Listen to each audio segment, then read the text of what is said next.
Hello and welcome to the Week in Politics with Michelle Grattan. I'm Caroline Fisher, an Associate Professor of Journalism at the University of Canberra.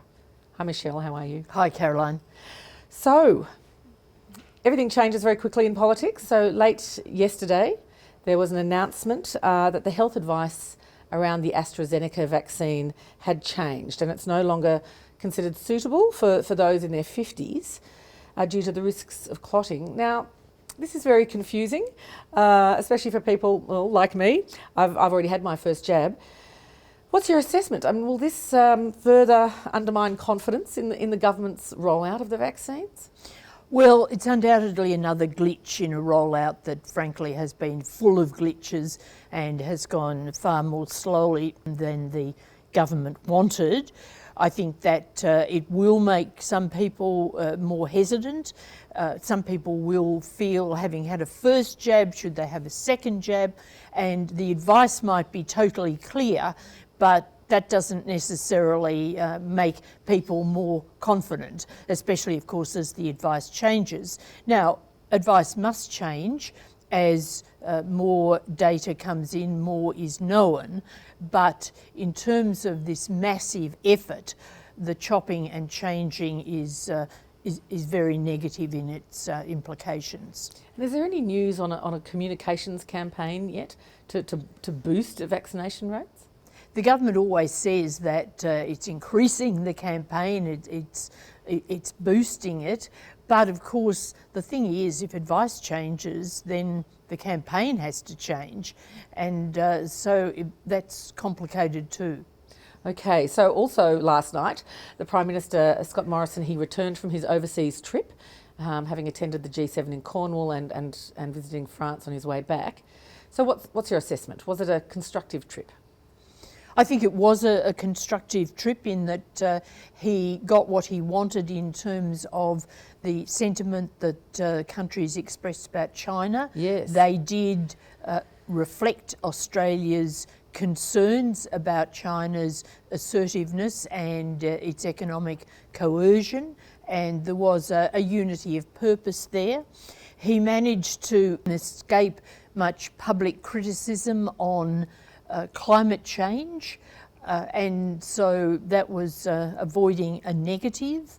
Indeed, Boris Johnson said that he declared for net zero by 2050, which of course he hasn't. There's a whole debate about that. But it was also quite productive, this trip, in terms of finalising in principle an Australia-UK trade deal. And all in all, I think he could come home pretty happy. The one mystery of the whole thing was that he had a three-way discussion with Joe Biden and Boris Johnson rather than the bilateral that we were all expecting with Joe Biden. Now, there's been speculation that he wanted both a bilateral and a three-way, the three-way concentrating on the Indo-Pacific and the problems and threats there, but that the President really didn't have time for both, so he had the three-way. I don't know whether that's the explanation, but I would have thought on their first face-to-face meeting he would have wanted the broader bilateral to get to know the new President. Okay, so let's go back and pick through some of these. So with the free trade agreement in principle between the UK and Australia, who's going to benefit from that? Potentially both sides should benefit. It should help Australian agriculture, although the phase-in period is a pretty long one. It will take tariffs off some British products, so that would help Australian consumers. There'll be more travel. There'll be rather freer arrangements between the two countries about people wanting to work in one or the other. There'll be restrictions eventually lifted on British backpackers. They won't have to go to the bush if they want their visas extended as they do now. And that, of course, worried farmers. But on the other hand, there's a separate new visa coming in for agricultural visa for the Brits, but also another visa to let in more workers from the regions to help with farm work. So I think it's a win-win all round, although you wouldn't want to exaggerate the extent of the benefits. Okay. Now, just back to that comment from the British Prime Minister that that Australia had committed itself to net zero emissions by 2050. Why did he do that? I don't know. It really wasn't clear whether he was just sloppy in his words, or was it a joint press conference, or whether he wanted to be nice to the Prime Minister, or whether he wanted to push along the Prime Minister's position. It wasn't explained, but it certainly was noted here, for example, among the Nationals, who are saying, what? We're not committing to that at this stage. No, and coming out quite strongly. Is this That's going to be right. a problem? I think it is a bit of a problem, more than a bit actually. We've heard this week strongly from Bridget McKenzie.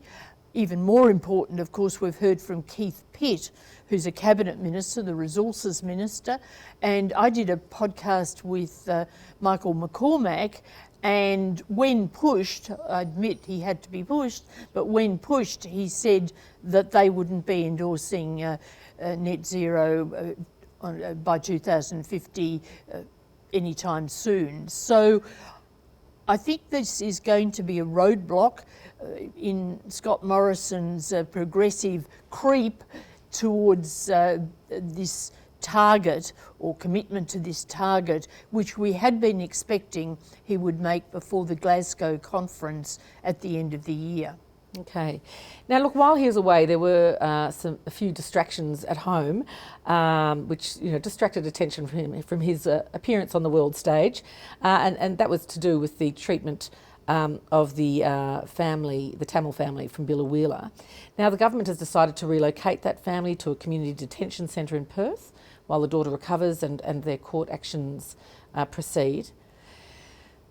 Do you think this will appease those people who are critical of the way the Australian government has treated this family? Well, no, it won't, and I think that many people thought the government would go further and at least allow them to return to their now hometown, as it were, or the town that's certainly taken them to its heart.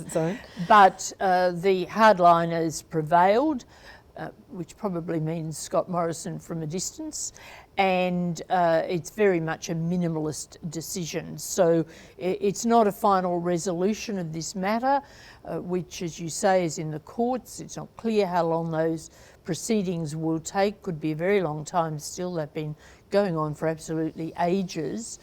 But at least it does provide a bit of relief to the family. And I just heard one of their friends from Biloela, who's flown over to Perth, say she'd seen them and they were very happy at the prospect of getting a house in the Perth community and being reunited there. Okay, so in economic news, it was quite a big week. On Wednesday, the Fair Work Commission announced a 2.5% increase in the minimum wage.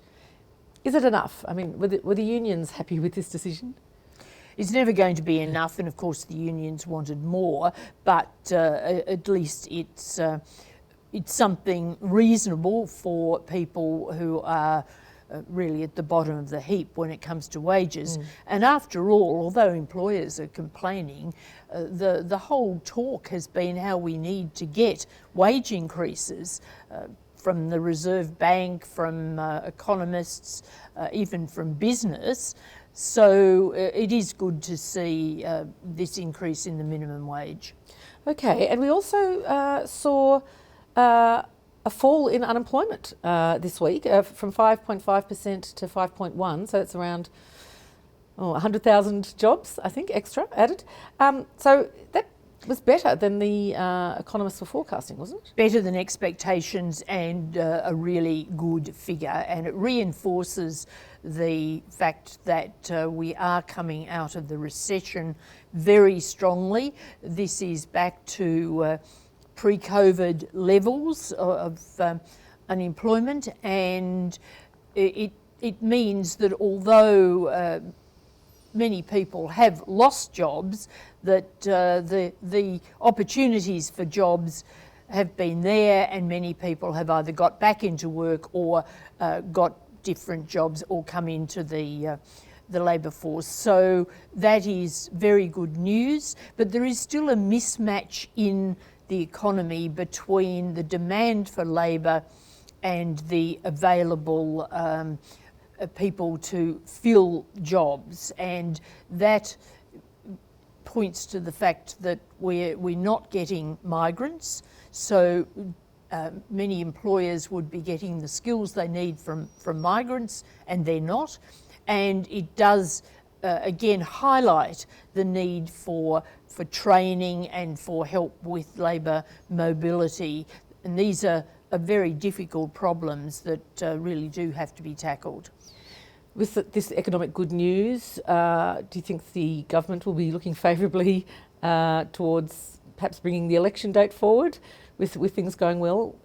Scott Morrison was very firm again this week, saying that the election would not be this year, it would be next year. Now, I know people are always sceptical of what politicians say, especially about elections, but at this point anyway, I do believe him, because I think that he has to get this rollout under control, and there are other things to do. And after all, we're now halfway through the year, and to be preparing for an election, he'd really have to be starting now. And I think that all the signs are that he wants to get things more bedded down before he goes to the polls. And he also realises that people don't like early elections, and it is a risk. Even though at this stage, I'd say, despite the opinion polls, he would be favourite, but it is a risk if you seem to be cavalier and just racing off to the polls for your own good.